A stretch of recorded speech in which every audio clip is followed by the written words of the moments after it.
তো hey guys, তো আজ হলো পয়লা বৈশাখ। তো আমরা একটু ঘুরতে যাব।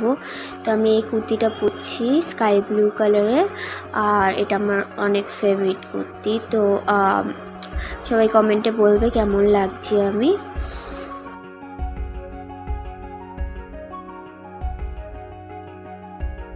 তারপর আমি ফেস ওয়াশ করতে গিয়ে আমার হাতের জায়গায় কুর্তিটা ভিজে গেল, আর নিয়ে এবারে ফেস ওয়াশ করা হয়ে গেছে।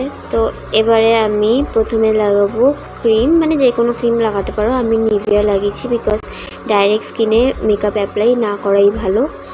তো তারপরে লাগালাম আমি daily life forever 52 ultra definition liquid foundation লাগিয়েছি। তো এবার তোমরা তোমাদের স্কিন টোন হিসাবে নিও, আমি আমার স্কিন টোন হিসাবে নিয়েছি। তো তারপরে দিয়েছি আমি কনসিলার, যেটা হলো হাই কভারেজের, যেটা আমি ফাউন্ডেশনের পরে দিচ্ছি। অনেকজন দেয় ফাউন্ডেশনের আগে, বাট আমি ফাউন্ডেশনের পরে দিয়েছি। তারপরে আমি স্পঞ্জ দিয়ে একটু ব্লেন্ড করে নিলাম।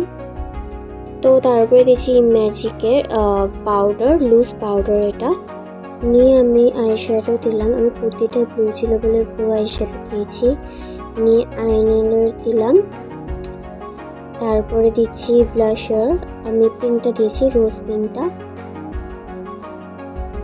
So guys, this is my final look. তো সবাই কমেন্টে বলো কি কেমন লাগছে। Thanks for watching, bye bye, see you in my next video.